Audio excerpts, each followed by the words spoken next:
यहाँ से स्टार्ट करेंगे यूपीएससी नॉलेज टेक जो चैनल है अपना, यहाँ से टेस्ट सीरीज देखेंगे। इसमें आज यहाँ पर पॉलिटी का टेस्ट है जो करंट अफेयर्स पर आधारित होगा। ठीक है, अभी जैसे कि मैं पर करा चुका था, टेस्ट नंबर 11 तक करा चुका था। ठीक है, टेस्ट नंबर 10 पॉलिटी में कुछ टॉपिक के थे और टेस्ट 11 भी कुछ जो बचे टॉपिक उसका था। ठीक है, तो करीब 200 क्वेश्चन वहाँ से हो गए थे और यहाँ से 100 क्वेश्चन आपके मिलेंगे जो करंट अफेयर्स है, सिर्फ ओनली करंट अफेयर्स है, वो भी केवल पॉलिटी का ही है ना। करंट अफेयर जैसे कि आपका अगस्त सितंबर का जो भी रहता है पूरा नहीं होगा, जैसे कि साइंस टेक्नोलॉजी है ना, ज्योग्राफी है, इंटरनेशनल रिलेशन है, राइट, और इन्वायरमेंटल, ये सब छोड़ के सिर्फ जो पॉलिटी की न्यूज़ यहाँ पर है करंट में अगस्त और सितंबर की, वो सिर्फ यहाँ पर देखने को आपको मिलेगी। मैंने टॉपिक भी यहाँ पर मेंशन कर रखे हैं कौन कौन से टॉपिक इसमें, और भी टॉपिक हैं, लेकिन यहाँ पर स्पेस कम है, इस वजह से कुछ टॉपिक मैंने दिखाए हैं। जैसे कि सर्वोच्च न्यायालय के निर्णय, G20 की अध्यक्षता को लेकर यहाँ पर न्यूज़ में था, महिला आरक्षण बिल भी पास हुआ था। ठीक है, राजधानी जो राष्ट्रीय राजधानी से दिल्ली अभी काफ़ी ज़्यादा न्यूज़ में थी, इलेक्शन भी यहाँ पर हुआ था, इसको लेकर भी काफ़ी न्यूज़ थी। नारी जो शक्ति वंदन अधिनियम है, ये पास हुआ था अभी। ठीक है, अनुच्छेद 21 जो है, इसको लेकर काफ़ी हमेशा न्यूज़ में रहता है हर साल, ये भी था। भारत में आरक्षण क्या है और मौलिक अधिकार के कुछ फैसले भी लिए गए। विशाखापट्टनम घोषणा पत्र था इसका। ठीक है, राष्ट्रीय चिकित्सा आयोग भी यहाँ पर न्यूज़ में है। ठीक है, भारतीय न्यायिक जो लंबित मामले, तो ये सब टॉपिक हैं, सब इसमें देखोगे आप यहाँ पे इसके क्वेश्चन, राइट। तो करीब यहाँ पे मान सकते हो कि 60 से 65 टॉपिकों को यहाँ पर कवर किया गया है। ठीक है, जितनी भी यहाँ पर अगस्त सितंबर की थी पॉलिटिकल न्यूज़ कुछ नहीं बची हुई है। ठीक है, तो मैंने पूरी कवर कराई। यहाँ पर स्टार्ट करते हैं, क्वेश्चन देखते हैं यहाँ से। और ये टेस्ट आपको मार्केट में भी मिलेगा। ठीक है, मार्केट में जो मुखर्जी नगर, यहाँ पे भी आपको टेस्ट जो है हार्ड कॉपी में अवेलेबल है, खरीद सकते हो। आते हैं क्वेश्चन नंबर 1 से, देखते हैं इसको। यहाँ से पहला नंबर क्वेश्चन है, इसमें बोले ऑनलाइन गेमिंग संवर्धन जो विनियमन है अधिनियम 2025 के संबंध में विचार करना है। देखो काफ़ी ज़्यादा न्यूज़ में है ऑनलाइन जो गेमिंग थे, इसको लेकर के कुछ अब यहाँ पर टर्म कंडीशन लगाए गए थे, है ना, तो यहाँ पे याद रखना है। देखते हैं यहाँ से, ये बोला है ये अधिनियम ऑनलाइन गेमिंग को यहाँ पर जो जुए सट्टेबाजी होती है, ठीक है, गैम्बलिंग एंड यहाँ पर बैटिंग से अलग मानते हुए भारत में ऑनलाइन गेमिंग के लिए एक व्यापक कानूनी ढांचा प्रदान करने का प्रयास करता है। पहली बात करेक्ट है। सेकेंड, इस अधिनियम के प्रावधान पूरे भारत में लागू होंगे, लेकिन ऑनलाइन गेमिंग सेवा प्रदाताओं पर लागू नहीं होंगे जो भारत के बाहर स्थित है, भले ही वे भारतीय उपभोक्ताओं को सेवा प्रदान करते हों। सेकेंड बात यहाँ से गलत होगी, क्योंकि यहाँ पर यह अधिनियम भारत के बाहर स्थित भी ऑनलाइन गेम है उसके भी यहाँ पर लागू होगा। ठीक है, गलत होगी ये बात। तीसरा, अधिनियम के तहत ऑनलाइन गेमिंग अपराधों के लिए अधिकतम एक जो सजा होगी 1 करोड़ रुपये, राइट, या 2 साल तक की कैद, दोनों हो सकती है। तीसरी बात यहाँ से गलत, क्योंकि यहाँ पर अधिकतम जो यहाँ पर जो अधिनियम के तहत यहाँ पर ऑनलाइन गेमिंग के अपराधों के लिए प्रस्तावित अधिकतम जो सजा का प्रावधान है 1 करोड़ का जुर्माना या 2 साल तक की कैद, दोनों यहाँ पर हो सकती है। ठीक है, लेकिन गंभीर उल्लंघन के लिए, राइट, तो ये बात याद रखना है। यहाँ पर देखो ऐसा कुछ नहीं दे रखा है, इसमें बोल रखा था कि जो अधिकतम सजा है 1 करोड़ रुपये का, लेकिन यहाँ पर नहीं दे रखा है कि जो यहाँ पर गंभीर रूप से अगर उल्लंघन करेगा तब, ये बात आपको याद रखना है। ठीक है, 1 करोड़ और 2 साल तक यहाँ पर कैद, तो ये बात गलत है। ठीक है, क्योंकि यहाँ पर बोला यह अधिनियम गेमिंग के तहत अपराधों की अधिकतम सजा, अपराधों की अधिकतम सजा नहीं है, जो रेयर केस में, मतलब ऐसे जो काफ़ी ज़्यादा उल्लंघन करेंगे उनके लिए यहाँ पर यह, ठीक है, सभी के लिए नहीं होगा, तो ये बात गलत होगी। आंसर क्या होगा? ओनली 1 करेक्ट है, तो करेक्ट आंसर क्या होगा यहाँ से? केवल एक बात इसकी सही है। क्वेश्चन 2 है, भारत में ऑनलाइन गेमिंग विनियमन जो रेगुलेशन है उसको लेकर के सूचना प्रौद्योगिकी अधिनियम 2000 की धारा 69A, ठीक है, सन 2000 की धारा 69A जो है उसमें केंद्र सरकार को किसी भी कंप्यूटर संसाधन के माध्यम से जानकारी को ब्लॉक करने का अधिकार देती है, जिसका उपयोग ऑनलाइन गेमिंग प्लेटफॉर्म को अनुचित और अवैध जो गतिविधियों के लिए किया जा सकता है। पहली बात। सेकंड का पहला स्टेटमेंट यहाँ से करेक्ट है। ठीक है, यहाँ से डिपार्टमेंट आपको चेंज कर देगा, यहाँ बोल देगा कि जो सूचना और प्रसारण मंत्रालय सूचना प्रौद्योगिकी मंत्रालय ना, यहाँ से बोल देगा कुछ सूचना को लेकर के कोई मंत्रालय, प्लस बोल देगा जो भारत सरकार का कोई और मंत्रालय यहाँ पर जोड़ देगा।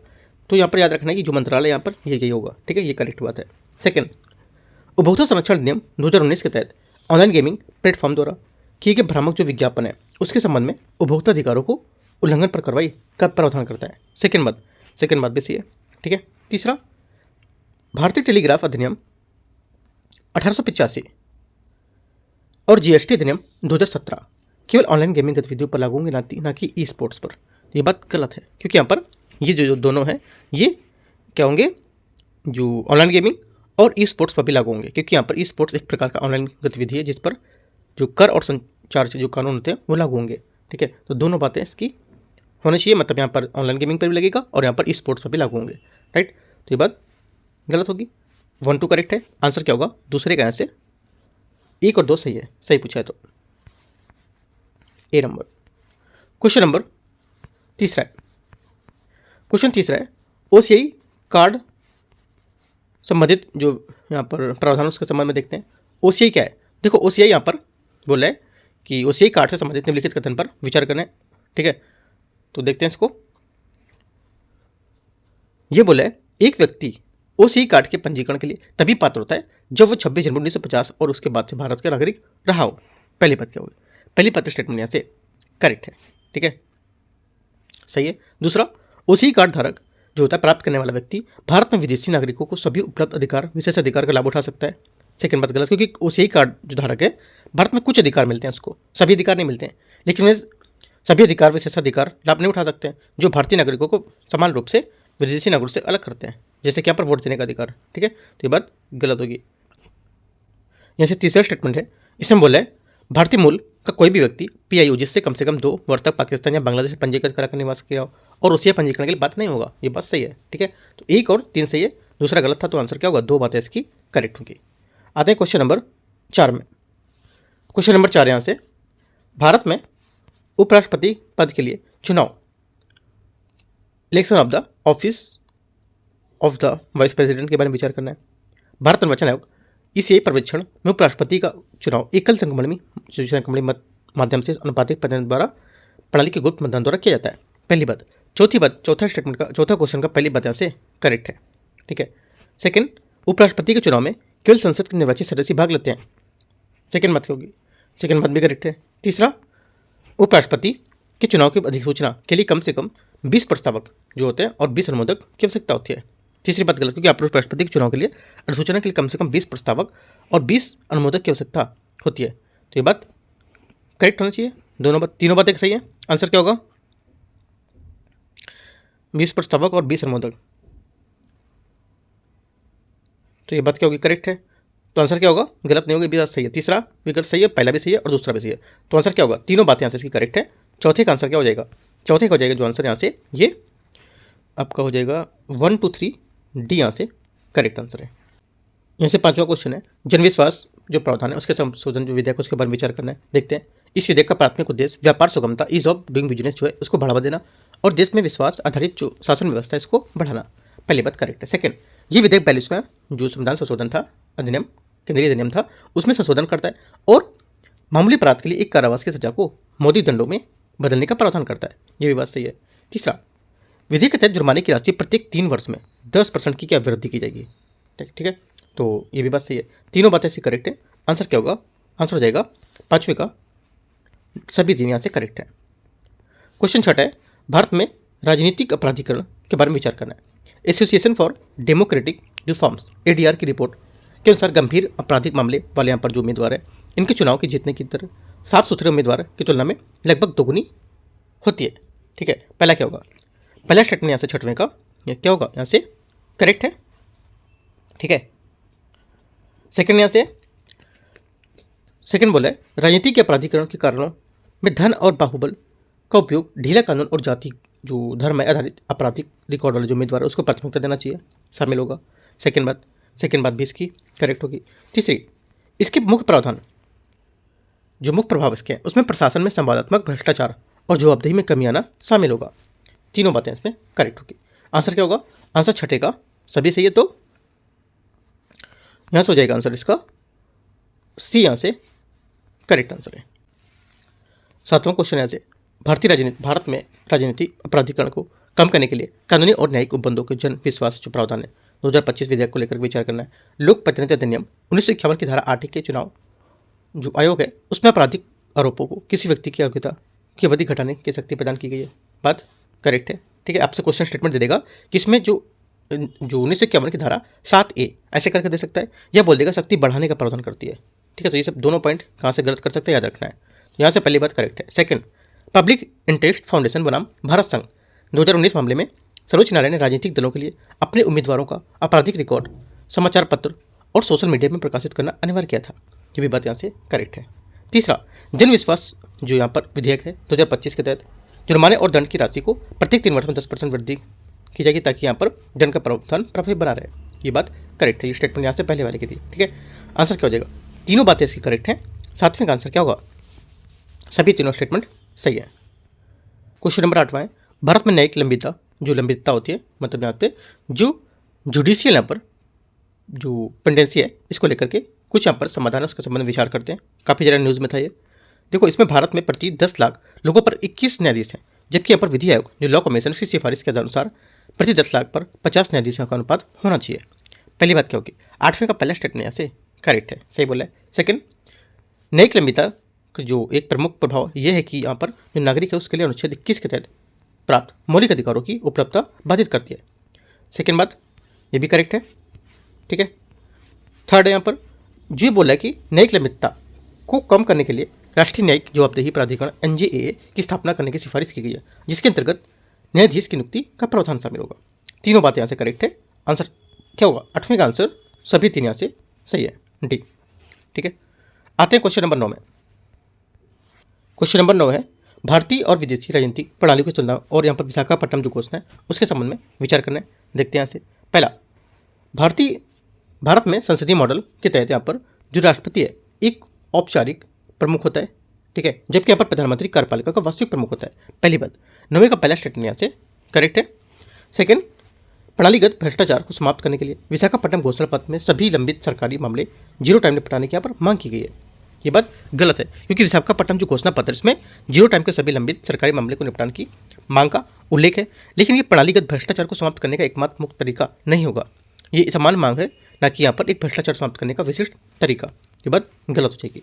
तीसरा, संसदीय संप्रभुता के संदर्भ में भारत में संसद की शक्तियां फ्रांस के संसद की तुलना में कम है, क्योंकि भारतीय संसद में संप्रभुता न्यायिक समीक्षा जो होती है उसके द्वारा होती है। तीसरी बात यहाँ से करेक्ट होगी। आंसर 1 और 3 इसका सही है, तो 9वें का आंसर बी यहाँ से करेक्ट है। यहाँ से 10वां नंबर क्वेश्चन है आवर्जन और विदेशी विषयक उन्मुक्ति आदेश 2025 जो है यहाँ पर उसके बारे में विचार करना है। यहाँ पर अभी बिल पास हुआ था, उसके लेकर के देखते हैं जो आदेश दिया गया था।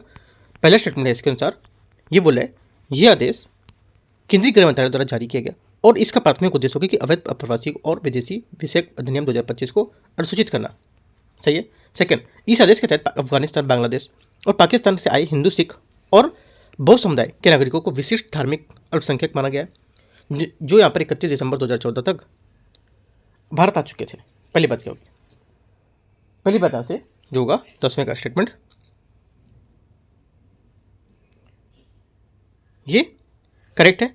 दूसरा यहाँ से गलत होगा स्टेटमेंट, क्योंकि जो यहाँ पर देखो ये जो बात कर रहा है ये CAA की बात है ना। 31 दिसंबर 2014 से पहले आया हूँ, ये नागरिकता संशोधन जो अधिनियम है CAA 2019 उससे संबंधित प्रावधान दिखता है, ना कि यहाँ पर 2025 में कोई आदेश यहाँ पर दिया गया था। यहाँ पर 2025 की बात चल रही थी, तो ये बात गलत हो जाएगी, क्योंकि CAA की जो बात है उसकी की जा रही थी।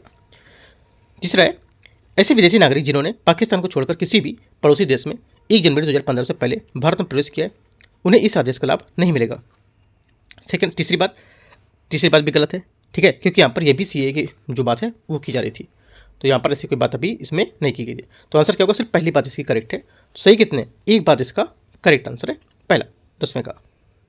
आगे देखते हैं क्वेश्चन नंबर 11वां, राष्ट्रीय चिकित्सा आयोग के बारे में विचार करना है। देखते हैं नेशनल मेडिकल जो कमीशन है उसको लेकर के NMC ये है। पहला, राष्ट्रीय चिकित्सा आयोग एक सांविधिक और वैधानिक निकाय है जिसे भारतीय चिकित्सा परिषद MCI के स्थान पर स्थापित किया गया। पहला, 11वें का पहला स्टेटमेंट क्या होगा, यहाँ से करेक्ट होगा। सेकंड, NMC की संरचना एक अध्यक्ष, 10 पदेन सदस्य और 22 अंशकालिक सदस्य होते हैं इसमें, ठीक है। सेकंड बात क्या होगी, सेकंड बात भी करेक्ट है। तीसरा, आयोग को बोला है आयोग एक प्रमुख कार्य निजी मेडिकल कॉलेज और डीम्ड जो विश्वविद्यालय हैं, ठीक है, उसमें 50% सीटों को शुल्क नियंत्रण करना, ठीक है, और समुदाय में स्वास्थ्य प्रतिबद्धताओं को लागू करने का सुनिश्चित करता है। तीसरी बात होगी, तीसरी बात यहाँ से ये गलत हो जाएगा, क्योंकि यहाँ पर आयोग एक मुख्य कार्य जो निजी मेडिकल कॉलेज उसमें डीम्ड जो विश्वविद्यालय होता है 50% छूट जो शुल्क होता है उसको विनियमित करता है और समुदाय जो स्वास्थ्य प्रतिबद्धता होता है उसको लागू करना सुनिश्चित करता है। शुल्क विनियमन का दायरा अलग हो सकता है, ठीक है, तो यहाँ से ये बात इसकी गलत होगी, क्योंकि यहाँ पर जो शुल्क जो यहाँ पर विनियमन होगा उसका जो दायरा होगा वो अलग होगा इससे, राइट, तो ये बात गलत है। आंसर क्या होगा, ओनली 1 2 करेक्ट है, 2 बात इसकी सही है। क्वेश्चन नंबर 12 है भारतीय और विदेशी नागरिक जो राजनीतिक प्रणाली उसकी तुलना विशाखापट्टनम घोषणा के बारे में विचार करना है। संसदीय संप्रभुता के संबंध में भारत में संसद की शक्तियां ब्रिटेन के संसद की तुलना में कम है, क्योंकि भारतीय संसद न्यायिक समीक्षा द्वारा सीमित होती है। पहली बात, 12वें का पहला स्टेटमेंट यहाँ से करेक्ट है। सेकेंड है, भारत में राष्ट्र प्रमुख और सरकार प्रमुख दोनों की चुनाव प्रक्रिया अप्रत्यक्ष निर्वाचन जो प्रणाली होती है उससे संपन्न होती है। सेकेंड बात क्या होगी?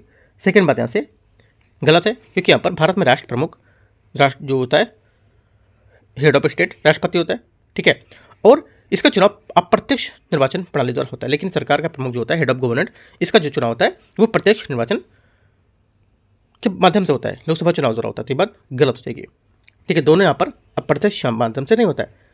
विशाखापट्टनम घोषणा पत्र एक प्रमुख उद्देश्य होगा कि यहाँ पर जो भ्रष्टाचार को समाप्त करने के लिए लंबित सभी सरकारी मामले को जीरो टाइम निपटाने की मांग की गई है, जिसे सरकारी जो विभाग है उसको स्वीकार कर लेगा इसमें।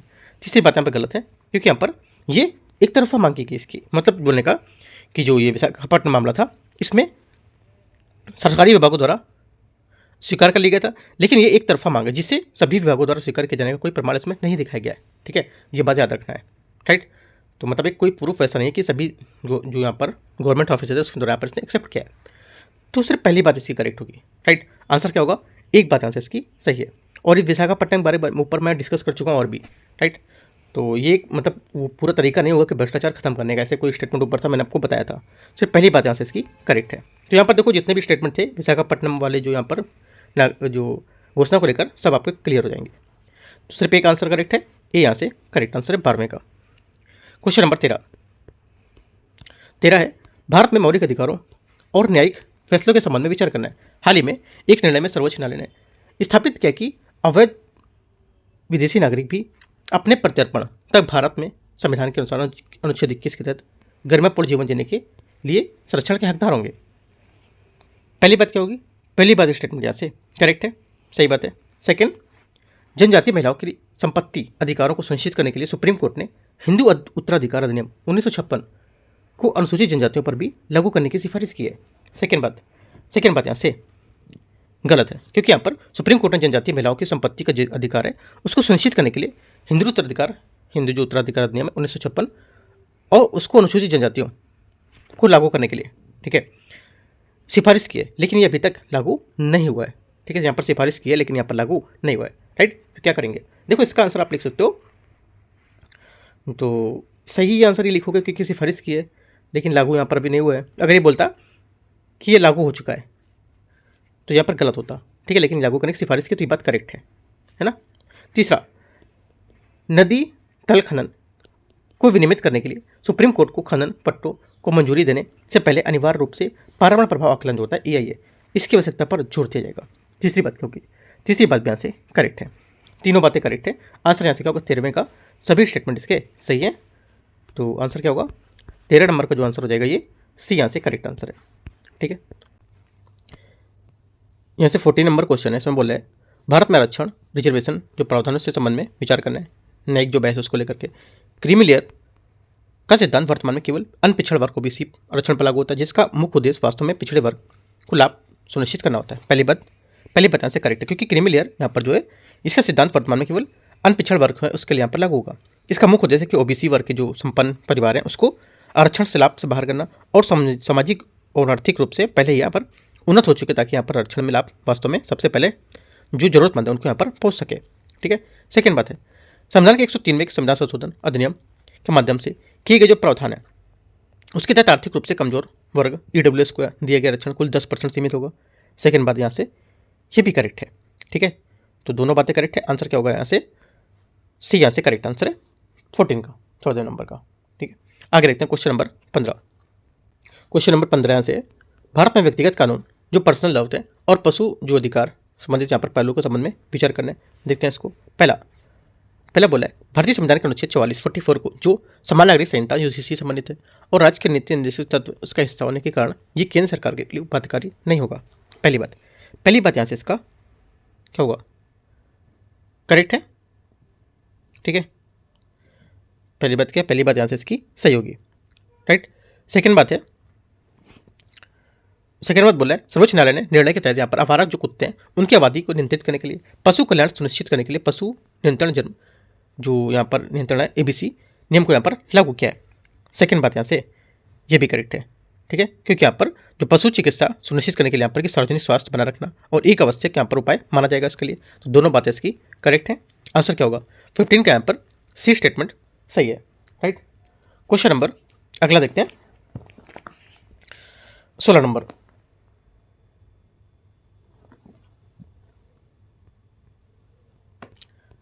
क्वेश्चन 16 है, भारत में केंद्रीय एजेंसियां सीबीआई, ईडी और एनआईए के बारे में विचार करना। देखते हैं, भारत में केंद्रीय अन्वेषण ब्यूरो सीबीआई दिल्ली विशेष पुलिस स्थापना अधिनियम 1946 के तहत एक अपनी शक्तियां प्राप्त करता है, जबकि यहाँ पर प्रवर्तन निदेशालय मनी लॉन्ड्रिंग रोकथाम अधिनियम पीएमएलए 2002 के तहत काम करती है।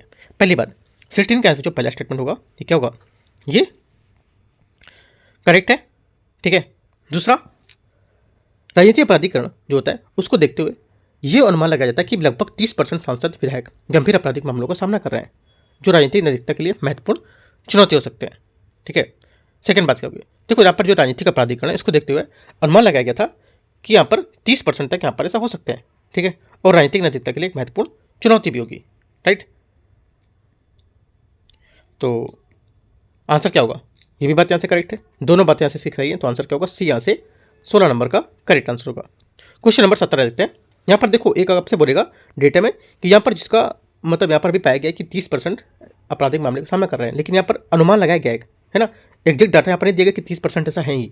ये बात आपको याद रखना है, क्वेश्चन में घुमा के दे सकता है कि यहाँ पर जो ऐसा बताया जाता है कि आपराधिकरण देखते हुए 30% यहाँ पर विधायक और सांसद ये गंभीर रूप का सामना कर रहे हैं, ऐसा ये गलत होगा क्योंकि अनुमान लगाया जा रहा है सिर्फ ये, ठीक है, जिस वजह से यहाँ पर ये बात करेक्ट होगी, राइट। तो आंसर दोनों यहाँ से इसका करेक्ट होगा।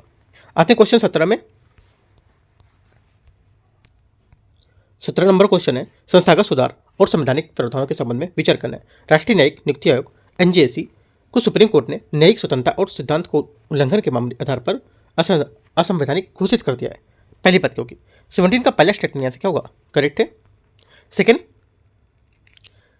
बात यहाँ से पंचायती राज जो संस्था है 73वें संविधान संशोधन के माध्यम से संवैधानिक दर्जा प्रदान किया गया था, लेकिन इन संस्थाओं को वित्त जो कार्य है उसके नियंत्रण पूरी तरह से राज्य विधानमंडल के लिए अधीन होंगे। सेकेंड बात यहाँ से करेक्ट होगी, क्योंकि यहाँ पर पंचायती राज जो 73वें संविधान संशोधन अधिनियम 1992 द्वारा इसको दर्जा दिया गया था। हालांकि इन संस्थाओं में वित्त, कराधान, अनुदान और जो कार्य है शक्तियों का हस्तांतरण, वास्तविक नियंत्रण जो होगा, इनका जो कार्यान्वयन होगा वो राज्य विधानमंडल के अधीन होगा, जो राज्य सूची का एक विषय होता है। दोनों बातें करेक्ट है। आंसर 17 का क्या होगा, दोनों करेक्ट है, तो सी यहाँ से इसका सही आंसर हो जाएगा 17 का। क्वेश्चन नंबर 18 नंबर है, राज्यपाल और मुख्यमंत्री के बीच संघर्ष के संबंध में विचार करना है। देखते हैं इसको। 18 नंबर क्वेश्चन पहला, इसमें बोले संविधान का अनुच्छेद 200 राज्यपाल को राज्य विधानमंडल द्वारा पारित विधेयक को राष्ट्रपति के विचार के लिए आरक्षित करने की शक्ति प्रदान करता है। पहली बात क्या होगी, पहला स्टेटमेंट यहाँ से इसका करेक्ट है, सही है, ठीक है, क्योंकि यहाँ पर राष्ट्रपति के विचार के लिए विधेयक आरक्षित करने के लिए शक्ति राज्यपाल को एक महत्वपूर्ण जो विवेकाधिकार है वो देती है आर्टिकल 200 में। सेकेंड बात है, सर्वोच्च न्यायालय ने फैसला सुनाया कि राज्य कैबिनेट की सहायता और सलाह पर काम करते समय जो राज्यपाल है उसके पास संवैधानिक विवेकाधीन शक्ति का प्रयोग करने की व्यापक शक्ति होती है। सेकेंड बात यहाँ से गलत होगी, क्योंकि यहाँ पर सर्वोच्च न्यायालय ने कई मामलों में विशेष रूप से शमशेर सिंह बनाम पंजाब राज्य था उसको लेकर के मामले में ये स्पष्ट किया था कि राज्यपाल आमतौर पर राज्य कैबिनेट की सहायता और सलाहकार को काम करने के लिए बाध्य है। कुछ विशेष परिस्थितियों को छोड़कर, जैसे मुख्यमंत्री की नियुक्ति जब स्पष्ट बहुमत ना हो या विधानसभा भंग करना हो, तो उसको लेकर के राज्यपाल के पास व्यापक संविधान में विवेकाधीन शक्ति नहीं होती है, तो ये बात गलत हो जाएगा। ओनली वन करेक्ट है।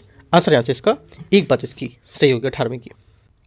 19 नंबर क्वेश्चन है, जम्मू कश्मीर जो संबंधित हालिया घटनाक्रम के बारे में विचार करना है। जम्मू कश्मीर यहाँ पर पुनर्गठन अधिनियम 2019 के बाद से नवगठित केंद्र शासित प्रदेश में विधानसभा क्षेत्रों में परिसीमन के लिए एक अलग आयोग यहाँ पर गठन किया गया था। पहली बात सही है। सेकंड, जम्मू कश्मीर की जो यहाँ पर जो आधिकारिक भाषा है उर्दू में अब शामिल नहीं है, क्योंकि यहाँ पर जम्मू कश्मीर पुनर्गठन 2019 के तहत हिंदी और कश्मीरी को एकमात्र आधिकारिक भाषा के रूप में अनुसूचित किया गया है। ये बात गलत होगी, राइट, क्योंकि यहाँ पर जम्मू कश्मीर में जो पुनर्गठन अधिनियम था उसके 2019 के तहत हिंदी, कश्मीरी और डोंगरी के साथ साथ यहाँ पर उर्दू, अंग्रेजी को भी आधिकारिक भाषाओं के रूप में अनुसूचित किया गया था, इसलिए उर्दू भी यहाँ पर आधिकारिक भाषाओं में शामिल है, तो ये बात गलत हो जाएगी। ओनली वन करेक्ट है, ए यहाँ से आंसर है। क्वेश्चन 20 है, मौलिक अधिकारों और राज्य के जो नीति निर्देशक तत्व हैं DPSP के बारे में विचार करना है। देखते हैं इसको।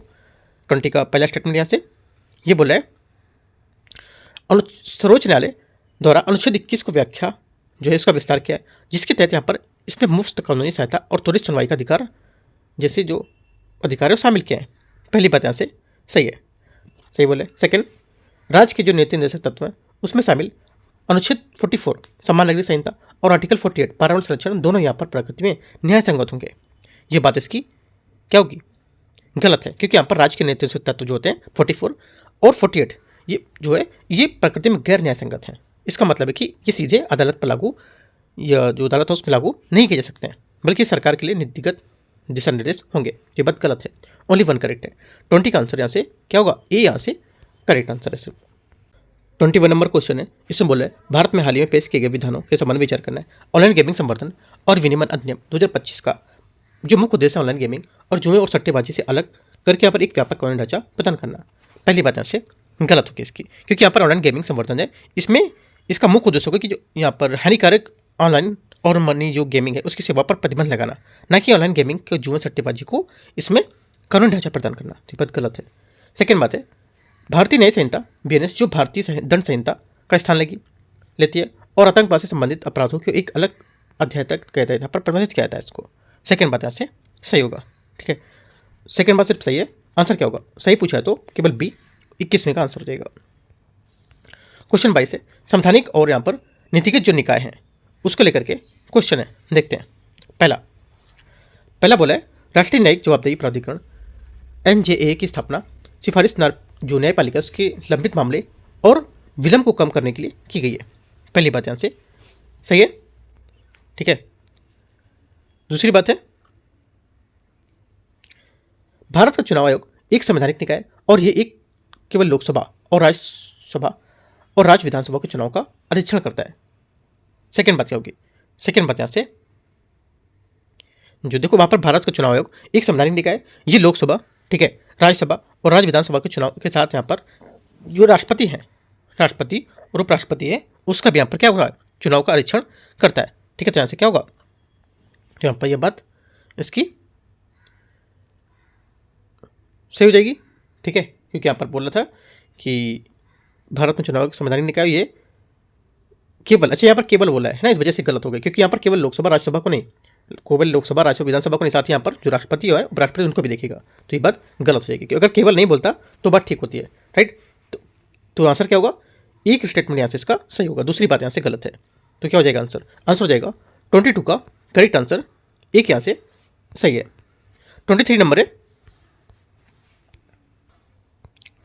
क्वेश्चन 23 है, संविधान में 106वां संशोधन जो है 106 है ना, तो इसको लेकर के तो देखो ये बोला है कि 106वां जो संविधान संशोधन है उसमें 2023 नारी व्यापार शक्ति वंदन अधिनियम उसके संबंध में विचार करना है। यह अधिनियम संविधान में नए अनुच्छेद 330A और 332A और यहाँ पर 334A के समावेश करता है, जो क्रमशः लोकसभा, राज्य विधानसभा और राष्ट्रीय राजधानी क्षेत्र दिल्ली की विधानसभा में महिलाओं के लिए आरक्षण जो उपाय उसका प्रावधान करेगा। पहली बात यहाँ से सही है। सेकेंड यहाँ से महिला आरक्षण का यह प्रावधान लागू होने की तारीख से 15 वर्ष की अवधि के लिए प्रदान किया गया, जिसके बाद यहाँ पर संसद द्वारा विस्तार एक्सटेंड किया जा सकता है। सेकेंड बात क्या होगी, सेकेंड बात भी यहाँ से करेक्ट है, ये आपको डेट याद रखनी, मतलब तारीख से 15 वर्ष की अवधि तक के लिए। यह आरक्षण आगामी जनगणना के आधिकारिक प्रकाशन और उसके बाद होने वाली परिसीमन अभ्यास को पूरा करने के बाद ही प्रभावी होगा। तीसरी बात यहाँ से क्या होगी, तीसरी बात यहाँ से ये भी करेक्ट है, तीनों करेक्ट है। आंसर यहाँ से क्या होगा, 23 का आंसर सभी तीनों यहाँ से सही है, सी। 24 नंबर क्वेश्चन यहाँ से राष्ट्रीय राजधानी क्षेत्र दिल्ली सरकार संशोधन अधिनियम 2023 राज्यों की जो वित्तीय स्वायत्तता है उसके संबंध में विचार करना है। देखते हैं इसमें बोल रहे हैं ये अधिनियम उपराज्यपाल एलजी को यहाँ पर सेवाओं सर्विसेज से संबंधित मामले पर अंतिम निर्णय लेने के अधिकार देता है, जिसे यहाँ पर संविधान के 7वें सूची यहाँ पर सूचीबद्ध किया गया है। पहली बात यहाँ से गलत होगी इसकी, क्यों, क्योंकि यहाँ पर राष्ट्रीय राजधानी क्षेत्र दिल्ली जो सरकार संशोधन अधिनियम 2023 में सेवाओं से संबंधित जो मामले इस पर अंतिम निर्णय लेने का अधिकार केंद्र सरकार द्वारा नियुक्त अधिकारियों को देता है, न कि सीधे राज्यपाल को। सर्वोच्च न्यायालय के स्पष्ट किया था यहाँ पर दिल्ली सरकार के पास सेवाओं पर विधायी और कार्यकारी शक्तियां हैं, लेकिन इस अधिनियम के माध्यम से केंद्र सरकार ने एक प्राधिकरण का गठन किया था जो इन मामलों में संभालता है, ठीक है। और इसके अलावा सेवाएं राज्य सूची का हिस्सा है, इसलिए यहाँ पर जो दिल्ली के लिए यहाँ पर विशेष मामलों में केंद्र का नियंत्रण होता है सिर्फ। तो यहाँ पर पहली बात गलत हो जाएगी। दूसरी बात, संविधान का आर्टिकल 239A में किए गए प्रावधानों के तहत राष्ट्रीय राजधानी क्षेत्र दिल्ली की विधानसभा को पुलिस, लोक व्यवस्था, भूमि संबंधित मामलों की कानूनी शक्ति प्राप्त नहीं करता है। ये बात सही है, ठीक है, सेकेंड बात इसकी करेक्ट है। तीसरा यहाँ से राज्य की वित्तीय स्वायत्ता सुनिश्चित करने के लिए राज्यों को केंद्र सरकार द्वारा लगाए गए कुछ शुल्क और करों में हिस्सा लेता है, जिसका वितरण केंद्रीय वित्त आयोग या पर सिफारिश पर आधारित होगा। तीसरी बात भी करेक्ट है, ठीक है, क्योंकि आर्टिकल संविधान के आर्टिकल 280 के तहत यहाँ पर स्थापित संवैधानिक जो निकाय होता है उसमें यहाँ पर केंद्र राज्यों की जो बीच कार्य है उसका विवरण यहाँ पर सिफारिश करी गई है। तो 2 और 3 बात करेक्ट है, 2 बातें इसकी सही है। आगे आते हैं क्वेश्चन देखते हैं। अगला 25 नंबर क्वेश्चन है।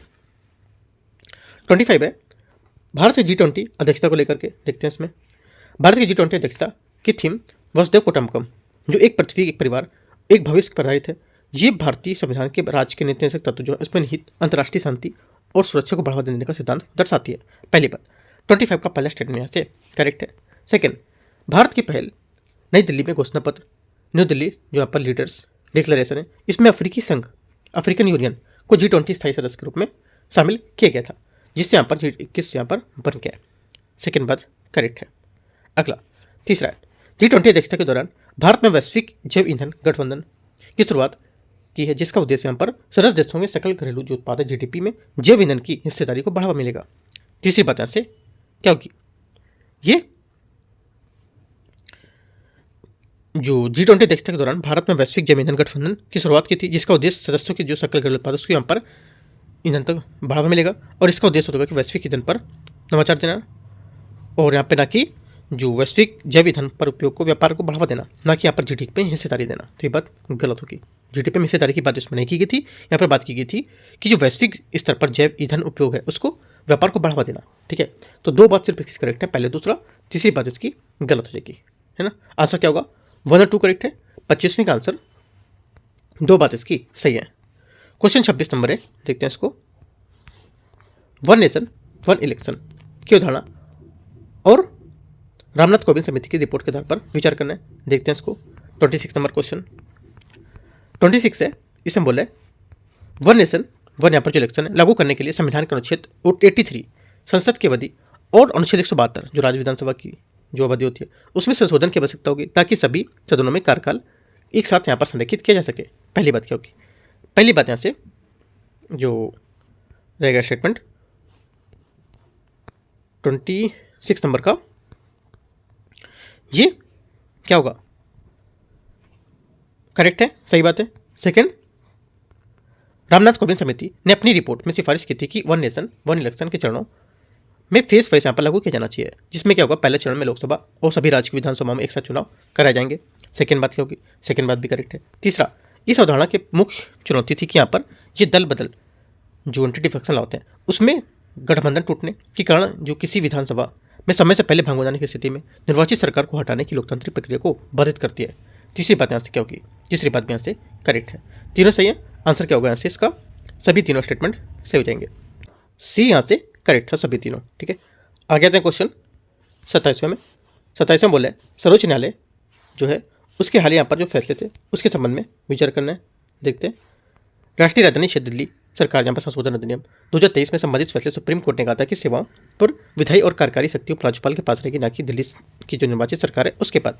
पहली बात क्या होगी, 27 का पहला स्टेटमेंट यहाँ से गलत है, क्योंकि यहाँ पर राष्ट्रीय राजधानी क्षेत्र दिल्ली सरकार संशोधन 2023 में इसमें फैसले में सुप्रीम कोर्ट ने कहा था कि सेवा पर विधायी कार्यकारी शक्ति जो होती दिल्ली की जो निर्वाचित सरकार है उसके पास रहेगी, ना कि उपराज्यपाल के पास। तो ये बात गलत हो जाएगी।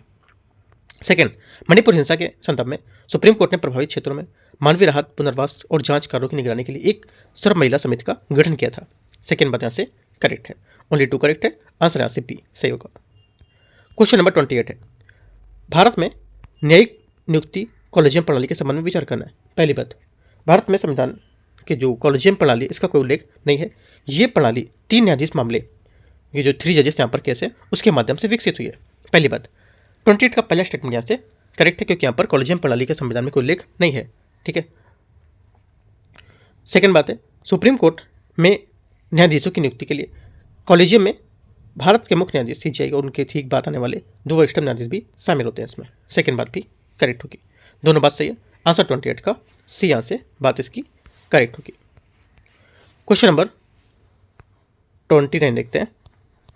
भारत में व्यक्तिगत कानून जो यहाँ पर पर्सनल लॉ आर समाज जो विवाह होते हैं उसको लेकर के विचार करना देखते हैं।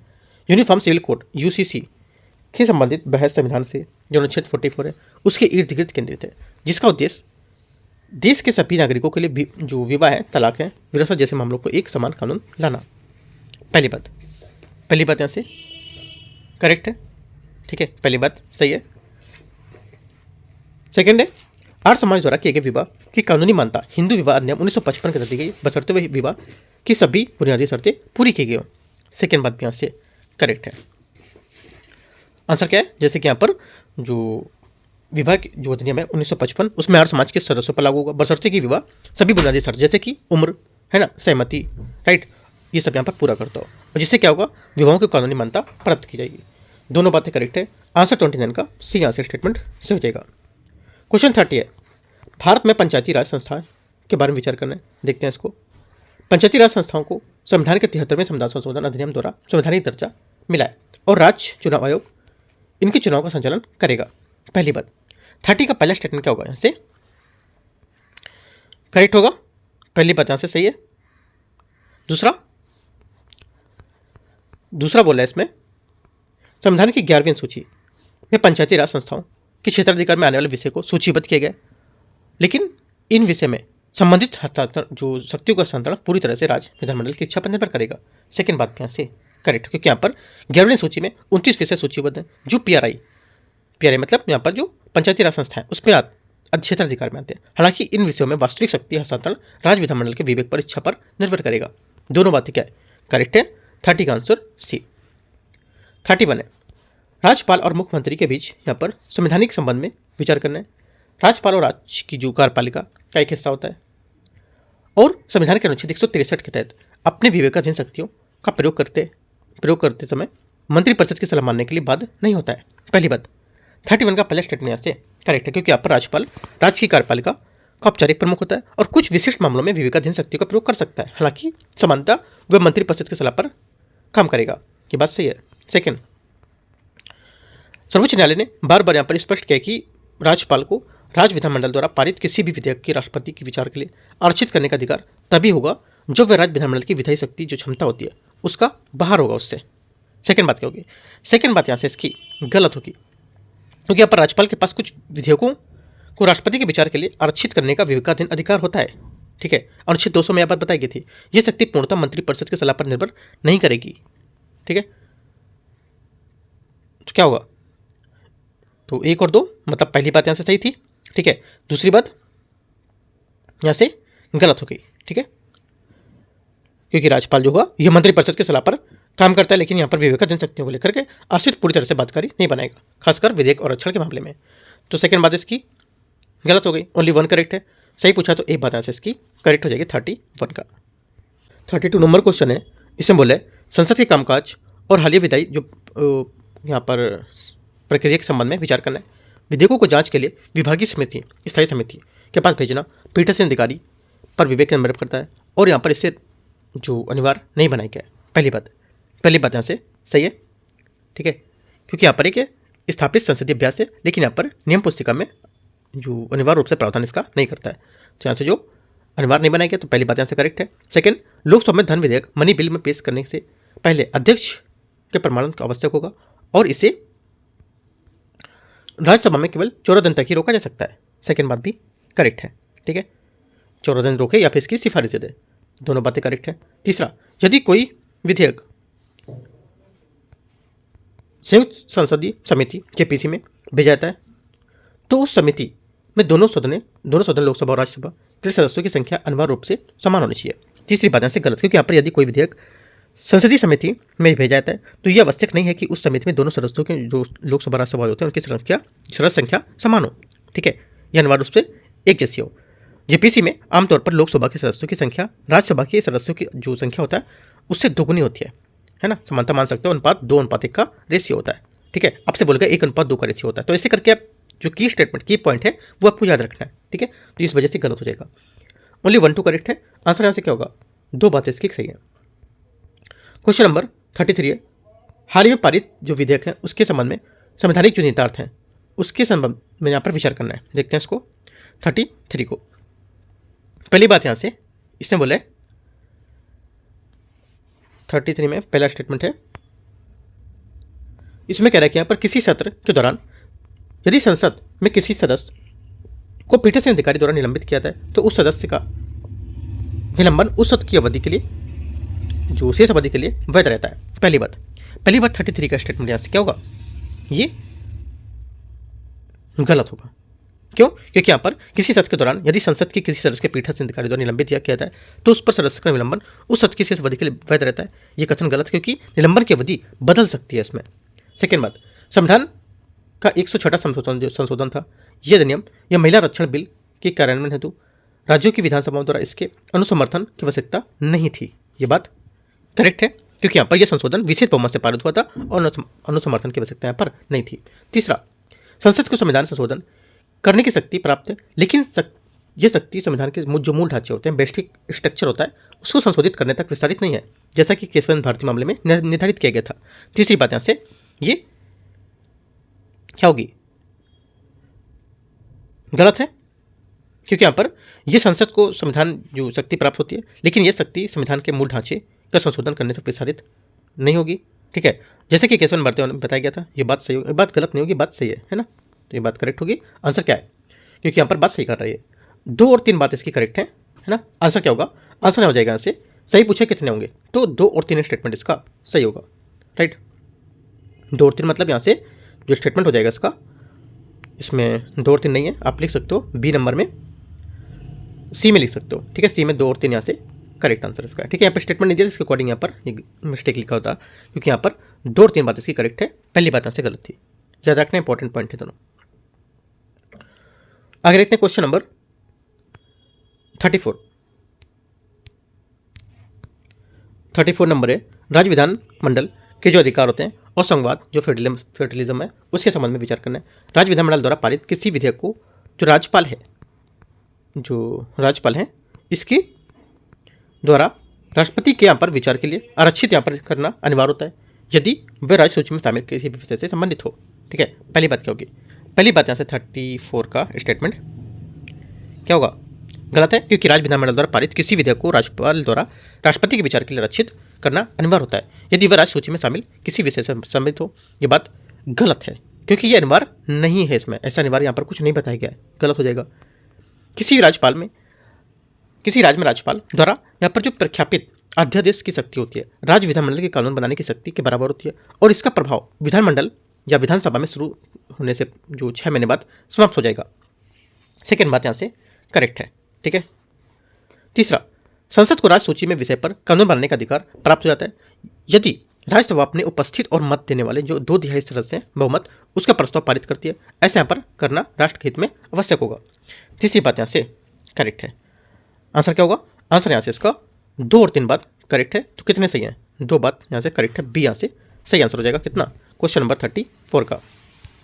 35 नंबर क्वेश्चन यहाँ से, इसमें बोले डाटा संरक्षण दूरसंचार जैसे हालिया जो यहाँ पर विधेयक थे उसके संबंध में विचार करना है। डिजिटल व्यक्तिगत डेटा संरक्षण के अधिनियम के तहत यहाँ पर व्यक्तिगत डेटा दुरुपयोग के मामले में भारतीय दूरसंचार नियामक प्राधिकरण जो है उसके उल्लंघन करता जुर्माने पर यहाँ पर शक्ति प्राप्त होगी इसको। पहली बात गलत है, क्योंकि यहाँ पर डिजिटल व्यक्तिगत डेटा संरक्षण जो है उसके अधिनियम के तहत व्यक्तिगत जो दुरुपयोग मामले उसमें यहाँ पर शक्ति प्राप्त होती है, लेकिन ये बात गलत है, क्योंकि यहाँ पर यह शक्ति डेटा संरक्षण बोर्ड के पास होती है। ठीक है, तो ये बात गलत होगा।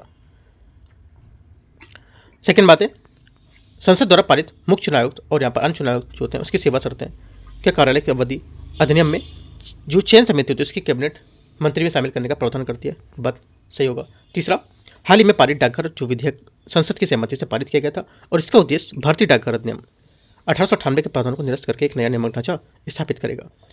दोनों बात करेक्ट है, ऊपर की पहली बात इसकी गलत थी, तो आंसर 2 इसके स्टेटमेंट सही होंगे। कौन सा, 2 और 3। आगे देखते हैं क्वेश्चन। अगला क्वेश्चन यहाँ से पहला गलत था, दूसरा तीसरा सही है। क्वेश्चन नंबर 36 यहाँ से 36 नंबर क्वेश्चन है। इसमें बोले डीजीसीए नागरिक उड्डयन जो महानिदेशालय उसकी जनादेश और यहाँ पर शक्तियों के संबंध विचार करना है। डीजीसीए का मुख्य नियामक जनादेश अंतर्राष्ट्रीय नागरिक उड्डयन संगठन ICAO के मानकों जो अनुरूप होते हैं उसके भारत में विमान सुरक्षा के मानकों को लागू करता है। पहली बात यहाँ से करेक्ट है। सेकंड, डीजीसीए द्वारा जारी सुरक्षा निर्देश चाहे वे किसी भी एयरलाइन पर लागू हों, सिविल कोड द्वारा न्यायिक समीक्षा के दायरे से बाहर होते हैं। ये बात गलत होगी क्योंकि यहाँ पर डीजीसीए द्वारा जारी सुरक्षा निर्देश न्यायिक समीक्षा के दायरे से बाहर नहीं होते हैं और भारत में किसी भी सरकारी जो कार्रवाई या दिशा निर्देश होते हैं उसकी न्यायिक समीक्षा की जा सकती है। ये बात गलत है। तीसरा, डीजीसीए को विमान कंपनी के उड़ान परिचालन जो होते हैं उसमें लाइसेंस जो होता है उसको निलंबित या रद्द करने की पूर्ण शक्ति प्राप्त होती है यदि वे लगातार सुरक्षा नियमों को गंभीर उल्लंघन पाए जाते हैं तो। जैसे ये बात करेक्ट है। आंसर क्या होगा? 1 और 3 सही है, तो करेक्ट आंसर क्या होगा? 2 बातें इसकी सही है। क्वेश्चन नंबर 37 है, वे संवैधानिक और गैर संवैधानिक जो निकाय उसके बीच अंतर के संबंध में विचार करना है।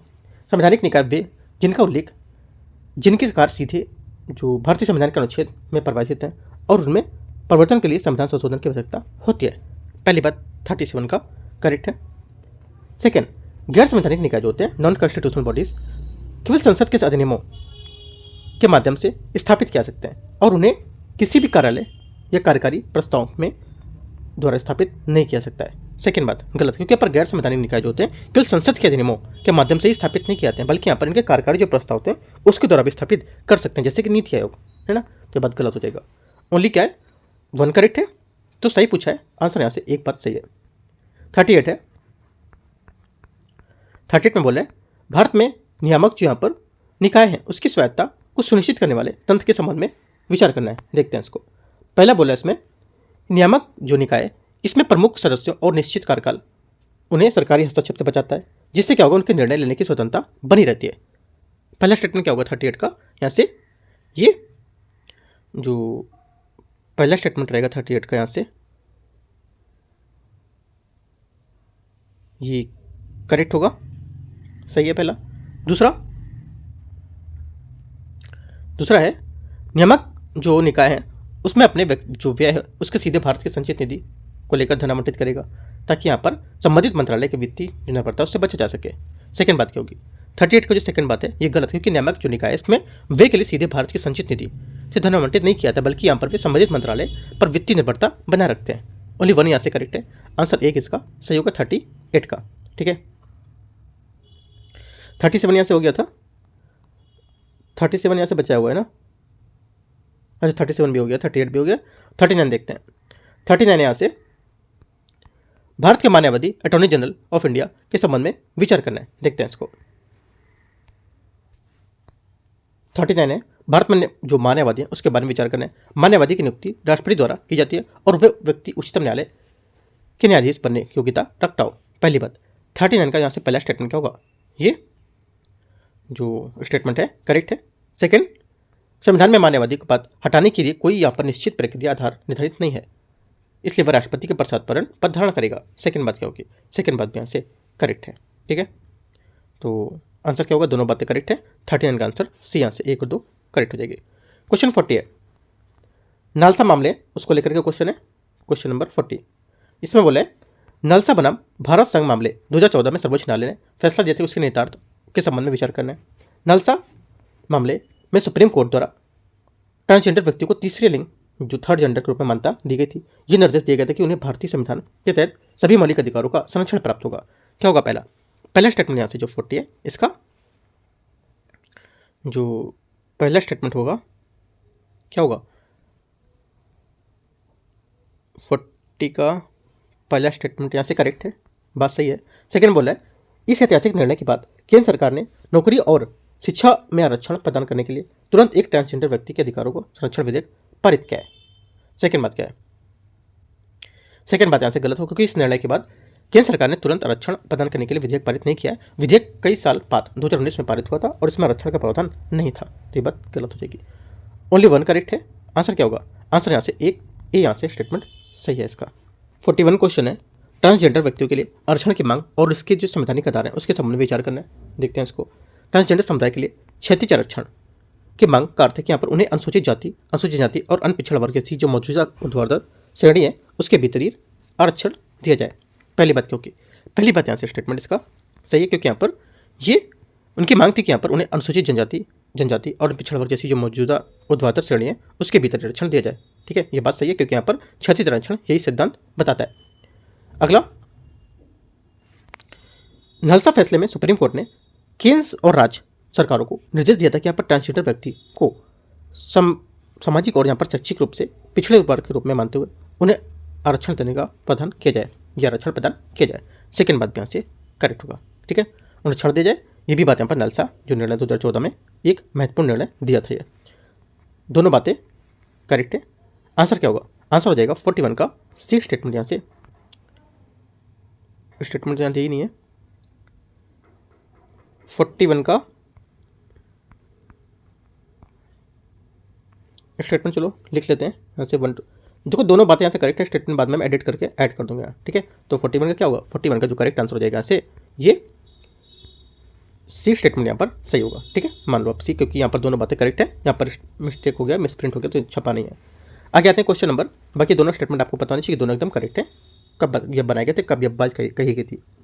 आते हैं 42 नंबर में। क्वेश्चन 42 है, इसमें बोले संविधान संशोधन की जो प्रक्रिया के उसके संबंध में विचार करना है। यदि कोई संविधान संशोधन विधेयक संघीय ढांचे को प्रभावित करता है तो उसे संसद के प्रत्येक सदन द्वारा विशेष बहुमत से पारित होने के बाद कम से कम आधे जो राज्य होते हैं उसकी विधानसभा द्वारा विधानमंडल द्वारा साधारण बहुमत से अनुसमर्थित किया जाना चाहिए। बात करेक्ट है, क्योंकि आर्टिकल 368 है उसके तहत यहाँ पर संविधान संशोधन की प्रक्रिया उसका यहाँ पर हिस्सा बताता है, ये बात सही है।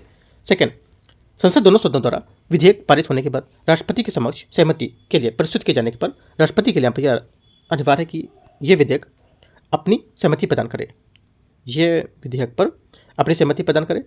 सेकेंड बात भी करेक्ट होगी यहाँ से, ठीक है, क्योंकि यहाँ पर जो 24वें संविधान संशोधन 1971 था उसने राष्ट्रपति में ने यहाँ पर उसके लिए संवैधानिक संशोधन विधेयक पर अपनी सहमति देना अनिवार्य कर दिया था। दोनों बातें करेक्ट है। ये देखो यहाँ पर स्टेटमेंट पूछ सकता था किस आर्टिकल में बताई गई बात है ना, किस यहाँ पर संविधान संशोधन बताई गई बात, तो यहाँ पर 24वें संविधान संशोधन 1971 में बात यहाँ पर बताई गई थी। तो यहाँ से पॉइंट दे सकता था कि ये बात यहाँ पे बोल देता कि ये जो बात बोली गई थी इसे करके बीच में ऐड कर देता, ये 25वां संविधान संशोधन 1971 में बात बताई गई थी, तो ये बात गलत हो जाती है क्योंकि 24वां संविधान संशोधन में बात बताई गई है। बात सही है, लेकिन यहाँ पर जो संशोधन है वो आपको घुमा कर दे सकता है, याद रखना है आपको। दोनों बातें फिलहाल यहाँ पर करेक्ट है। आंसर 42 का सी करेक्ट है। 43 है, संविधान संशोधन जो अनुच्छेद 368 है उसके न्यायिक सिद्धांत के संबंध में विचार करना है। अनुच्छेद 368 संसद को संविधान में संशोधन करने की शक्ति प्रदान करता है, जिसमें यह भी शामिल है कि संविधान संशोधन जो विधेयक है ये किसी सदन में पेश किया जा सकता है। पहली बात। 43 का पहला स्टेटमेंट यहाँ से करेक्ट है, क्योंकि यहाँ पर केशवानंद भारती मामले में सर्वोच्च न्यायालय ने प्रतिपादित सिद्धांत के मूल ढांचे के सिद्धांत को संसद की संशोधन शक्ति पर एक सीमा प्रतिबद्ध निर्धारित की थी, है ना, ये बात करेक्ट होगा। और 368 है जो संविधान को संशोधन करने की शक्ति यहाँ पर संसद को देता है, जिस हद तक भी शामिल है कि संशोधन विधेयक किसी भी सदन में पेश किया सकता है ना, ये तो दोनों बातें यहाँ से इसकी करेक्ट है। आंसर क्या होगा? आंसर हो जाएगा 43 का सी 1 और 2 यहाँ से सही है। 44 नंबर क्वेश्चन है, आधार कार्ड और भारत की नागरिकता की स्थिति के संबंध में विचार करना है। उच्चतम न्यायालय ने स्पष्ट किया कि आधार कार्ड केवल एक निवास प्रमाण होगा और यह भारतीय नागरिकता का प्रमाण नहीं माना सकता है। पहली बात यहाँ से क्या होगी? 44 का पहला स्टेटमेंट यहाँ से करेक्ट है, सही है। दूसरा, आधार कार्ड भारतीय नागरिकता अधिनियम 1955 के तहत जारी किया जाता है, जिसका मुख्य उद्देश्य भारत के नागरिकों को एक विशिष्ट पहचान संख्या प्रदान करना। ये बात गलत है, क्योंकि यहाँ पर जो सेकंड बात है, आधार कार्ड विशिष्ट पहचान पत्र प्राधिकरण UIDAI द्वारा आधार अधिनियम 2016 के तहत यहाँ पर जारी किया था, ना कि 1955 के तहत। इसका मुख्य उद्देश्य होता है कि यहाँ पर भारत के निवासियों को एक विशिष्ट पहचान संख्या प्रदान करना। ये बात गलत हो जाएगा, ठीक है। ओनली 1 करेक्ट है। आंसर यहाँ से पूछा तो ए स्टेटमेंट यहाँ से 44 का करेक्ट आंसर है। 45 है, 45 नंबर है, नागरिकता भारतीय नागरिकता अधिनियम 1955 के तहत नागरिकता प्राप्त करने के प्रावधान के तहत विचार करना है आपको। देखते हैं 45 में पहला इसमें दे रखा है, देशीकरण द्वारा भारत की नागरिकता प्राप्त करने के लिए व्यक्ति को आवेदन करने से ठीक पहले कम से कम 7 वर्षों तक भारत में निवास किया होना अनिवार्य होगा। पहली बात स्टेटमेंट यहाँ से करेक्ट होगा, ठीक है। यहाँ पर जो व्यक्ति को आवेदन की तिथि से ठीक पहले कम से कम 7 वर्षों तक भारत में निवास किया हो, बात सही है, ठीक है। सेकेंड बात है, वंश के तहत द्वारा नागरिकता प्राप्त करने के लिए बच्चे जन्म के समय उसके माता पिता या किसी भी एक भारतीय यहाँ पर नागरिक होना आवश्यक होगा। सेकेंड बात ये भी करेक्ट है, दोनों बातें सही है। आंसर 45 का यहाँ से क्या होगा? सी बात सही है, ठीक है। यहाँ से क्वेश्चन आपको स्टेटमेंट घुमा सकता था, वंश के द्वारा ये वाली बोल देगा और देसीकरण ये वाली बोल देगा, ऐसे करके आपको याद रखना है कि देसीकरण से कैसी होगी और यहाँ से वंश से कैसी होगी। तो दोनों करेक्ट है, सी यहाँ से आंसर है। क्वेश्चन नंबर 46 है, वोटर आईडी, एपिक और यहाँ पर नागरिकता प्रमाण पत्र जुड़े जो कानूनी मुद्दे उस पर विचार करना है। भारत में निर्वाचन प्रणाली जो नामावली, इसमें नाम शामिल होना नागरिकता का अंतिम प्रमाण माना जाता है, क्योंकि वोट देने का अधिकार केवल भारतीय नागरिकों को ही प्राप्त है। पहला 46 का पहला स्टेटमेंट यहाँ से क्या होगा, ये गलत है, क्योंकि यहाँ पर भारत में निर्वाचन नामावली के नाम शामिल होना नागरिकता का अंतिम प्रमाण नहीं माना जाता है। वोट देने का अधिकार केवल भारतीय नागरिक को है, ये बात सही है, लेकिन यहाँ पर निर्वाचन नामावली में केवल एक पहचान पत्र दस्तावेज नागरिकता का प्रमाण पत्र नहीं होगा।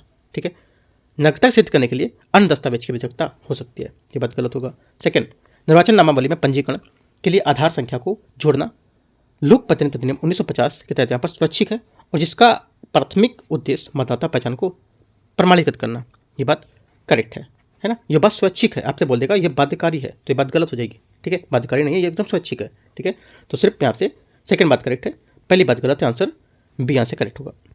47 नंबर क्वेश्चन है, भारतीय नागरिकता की समाप्ति से संबंधित प्रावधान के संबंध में विचार करना है। देखते हैं इसको।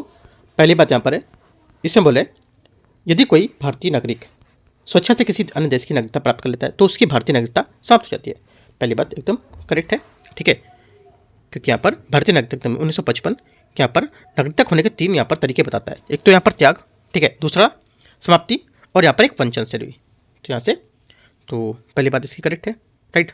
यदि कोई भारतीय नागरिक स्वेच्छा से किसी अन्य देश की नागरिकता प्राप्त करेगा तो उसकी भारतीय नागरिकता स्वतः यहाँ पर समाप्त हो जाती है। यह प्रावधान भारत में दोहरी नागरिकता की अनुमति नहीं होने के कारण बताता है। सही है, पहला बात। सेकंड बात है, केंद्र सरकार द्वारा नागरिकता से वंचित करने के प्रावधान केवल उन्हीं व्यक्तियों पर लागू होता है जिन्होंने पंजीकरण या देसीकरण द्वारा नागरिकता प्राप्त की हो। सेकंड बात क्या होगी, सेकंड बात भी करेक्ट है, क्योंकि यहाँ पर केंद्र सरकार द्वारा नागरिकता से वंचित करने का प्रावधान केवल उन्हीं व्यक्तियों को लागू होता है जिन्होंने पंजीकरण या देसीकरण द्वारा नागरिकता की प्राप्ति की है।